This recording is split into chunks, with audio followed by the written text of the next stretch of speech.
네, 안녕하세요. 이번 영상에서는 루빈 코솔 모델에 대한 간략한 소개를 해보도록 하겠습니다. 어, 내용은 다음과 같이 구성되어 있습니다. 처음에는 루빈 코솔 모델의 가장 핵심인 카운터팩추얼 프레임워크에 대해서 간략하게 설명을 드릴 거고요. 그 다음에 카운터팩추얼 프레임워크의 가장 근본적인 문제점인 펀더멘털 프로블럼인데 이것에 대해서 설명을 하고 그 다음에 이 프로블럼에 대한 극복을 두 가지로 나눠서 보여드릴 건데 첫 번째로는 scientific solution과 두 번째로는 statistical solution이 있습니다. 그래서 이 각각의 솔루션에 대한 어썸션들을 소개해드리고 마지막에는 제가 이 영상을 준비하는데 참고한 레퍼런스들을 보여드리면서 영상을 마치려고 합니다. 네, 첫 번째로는 카운터팩추얼 프레임워크에 대한 간략한 소개입니다. 카운터팩추얼이 뭐냐면은 what if에 대한 질문이라고 생각하시면 됩니다. 그러니까 causal inference, 즉 인과추론이라는 것이 그 어떤 아웃컴이 발생했을 때 어떤 아웃컴이 발생할 원인을 찾는 게 인과추론을 하는 이유인데요. 이 인과 관계가 성립하려면 그 다른 모든 것이 다 똑같고 이 W만 달라졌을 때 Y가 어떻게 바뀌느냐 그 관계를 잘 규명한다면 그것을 우리는 인과추론이라고 말할 수 있습니다. 따라서 다른 것이 다 똑같고 W만 1에서 W가 0으로 변했을 때 이 Y 값이 바뀌는 것을 잘 분석한다면 그것을 저희는 인과추론이라고 말할 수가 있게 되는 겁니다.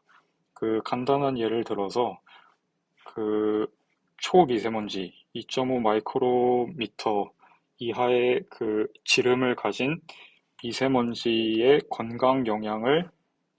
건강에 끼치는 영향을 분석한다고 생각을 해보면은 어, 이런 초미세먼지에 노출된 경우를 W는 1, 그 다음에 이 초미세먼지에 노출되지 않은 경우를 W는 0이라는 변수로 쓸 수 있습니다.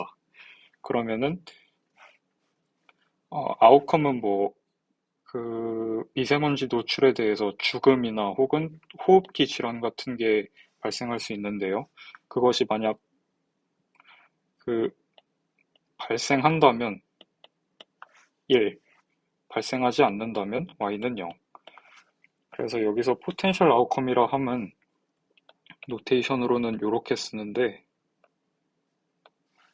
어, 이 w는 1 또는 0의 값을 가질 수 있고 뭐 y는 1 또는 0이 아니더라도 뭐 다양한 값을 가질 수가 있습니다.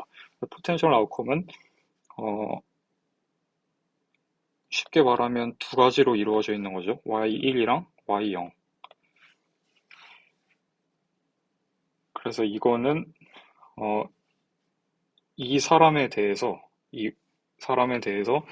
미세먼지에 노출이 되었을 때 발생할 수 있는 결과, 그리고 미세먼지에 노출이 되지 않았을 때 발생할 수 있는 결과를 생각하시면 됩니다. 그러니까 평행우주가 있는 거고, 이 왼쪽은 사람이 미세먼지에 노출된 평행우주고, 오른쪽은 사람이 미세먼지에 노출되지 않은 평행우주에 대해서 이 아웃컴이 어떻게 나타날지를 상상해 보시는 게 카운터팩추얼 프레임워크의 그 키 포인트라고 할 수가 있겠습니다. 네, 그럼 이제 그 카운터팩추얼 프레임워크의 펀더멘털한 프로블럼을 살펴볼 건데요. 그 전에 앞서 저희가 관심 있어 하는 causal effect는 y1 빼기 y0 또는 y1을 y0으로 나눈 것. 이거를 risk difference라고 하고 이거를 ratio라고 합니다. 보통 이 두 가지의 저희는 관심을 많이 갖게 되는데, 많은 책에서 이 왼쪽 거를 보통 더 많이 관심을 가집니다.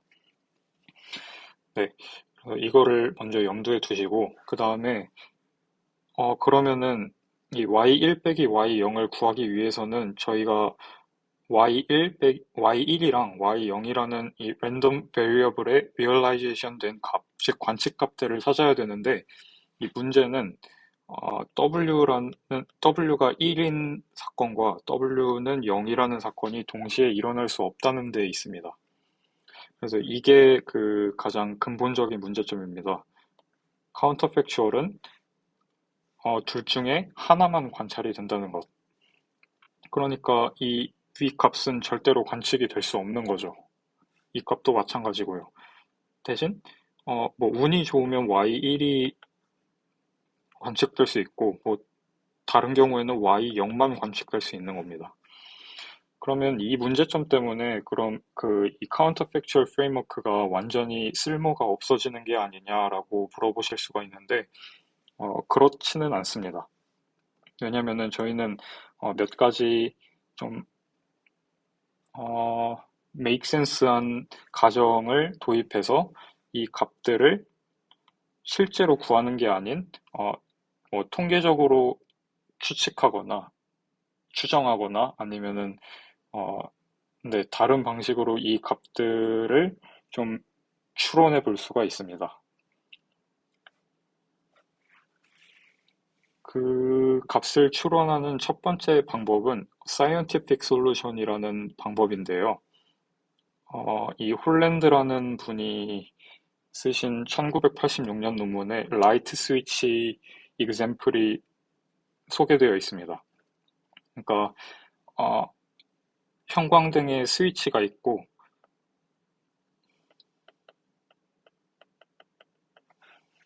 이 스위치에 ON을 누르면 형광등이 밝게 되면서 세상이 밝아지겠죠. 그 다음에 반대로 OFF 스위치를 누르면 세상이 어두워질 겁니다.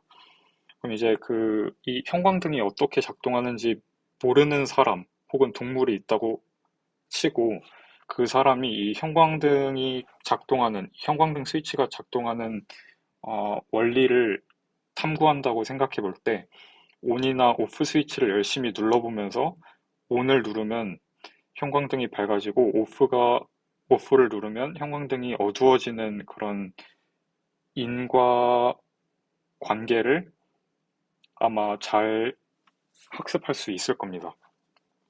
그럼 이 학습 과정에서 그 학습자가 자연스럽게 가정하게 되는 어썸션들에는 어떤 것이 있냐면 첫 번째로는 temporal stability입니다. 이것은 이 라이트 스위치가 시간에 따라서 일정한 반응을 할 것이라는 그런 가정입니다. 그러니까 뭐 시간에 따라서 온오프의 위치가 바뀌거나 뭐 그런 가정이 없이 ON을 누르면 켜지고 OFF가 누르면 꺼지는 그런 일정한 반응을 한다는 가정이겠죠. 그 다음 두 번째로는 causal transience입니다. 이거는 뭐냐면은 어, 과거에 누른 ON이 뒤늦게 된다거나 하는 일이 없다는 얘기입니다. 그러니까 뭐 예를 들어서 ON을 눌렀는데 바로 켜지는 게 아니라 어, 이때 누른 ON이 이런 순서로 눌렀는데 ON, OFF, ON 이런 순서로 눌렀는데 이때는 반응을 안 하다가 여기서 갑자기 반응을 해버리면 자연스러운 인과 추론의 학습이 안 되겠죠.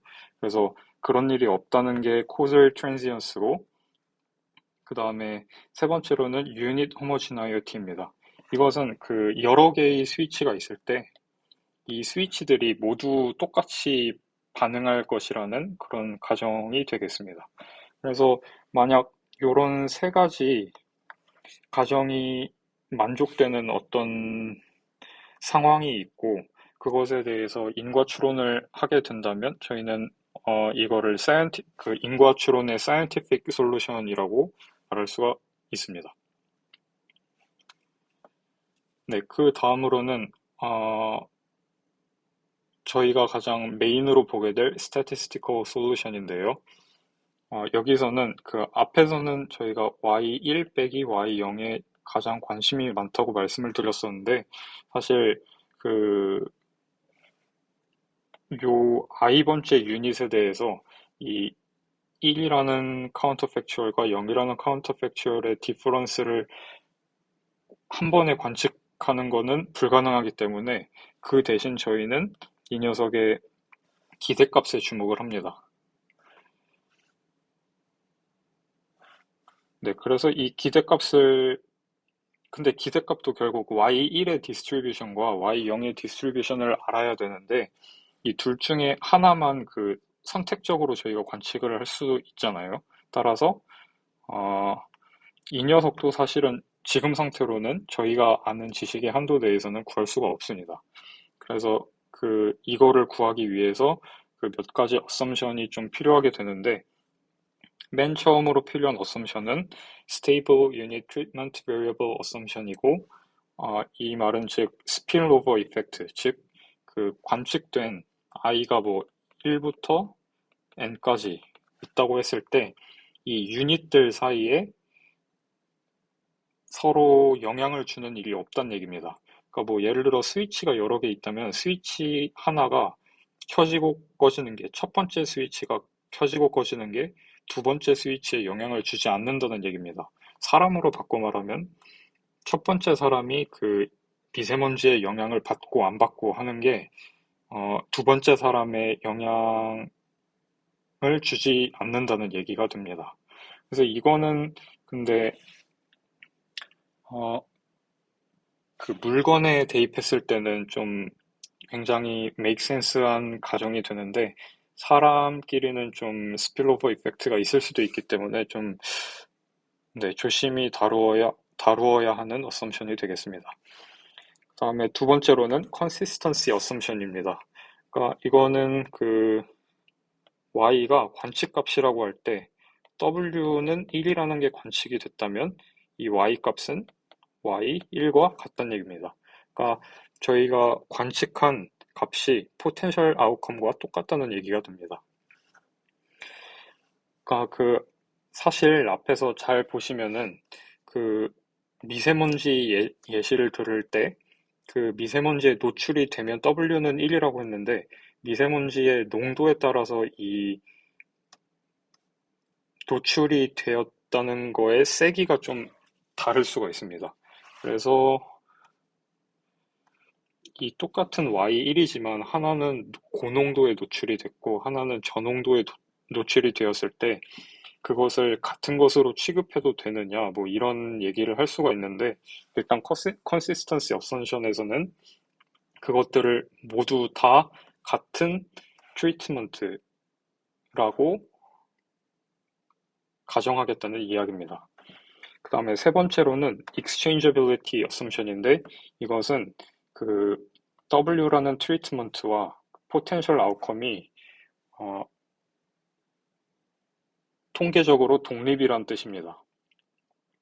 그래서 이거는 어떻게 해석할 수 있냐면은 포텐셜 아웃컴은 미리 정해진 거고 W는 1 혹은 W는 0을 관찰함에 따라서 저희는 이거에 맞는 평행우주가 정해진다는 그런 해석을 해주시면 되겠습니다.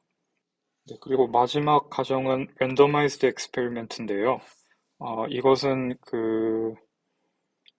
Z라는 게 어떤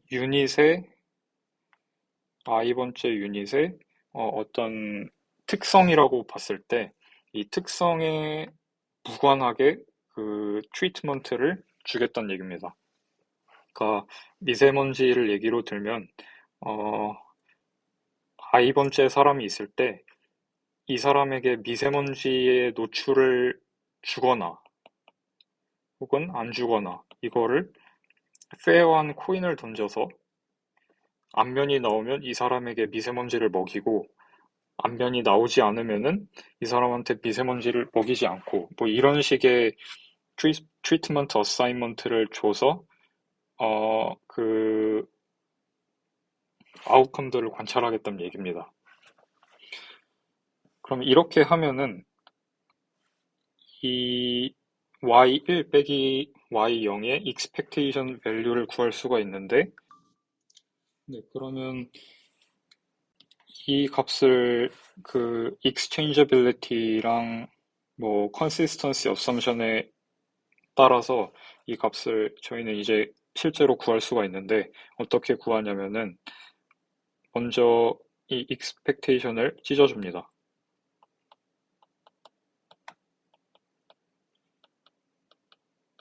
그 다음에 exchangeability assumption 때문에 이 값은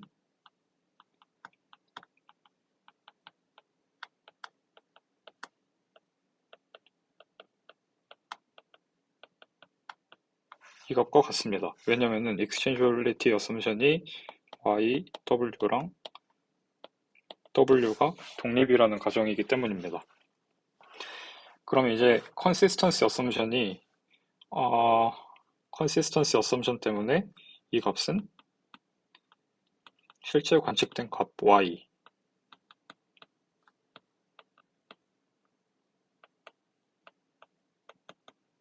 이렇게 바꿀 수가 있습니다.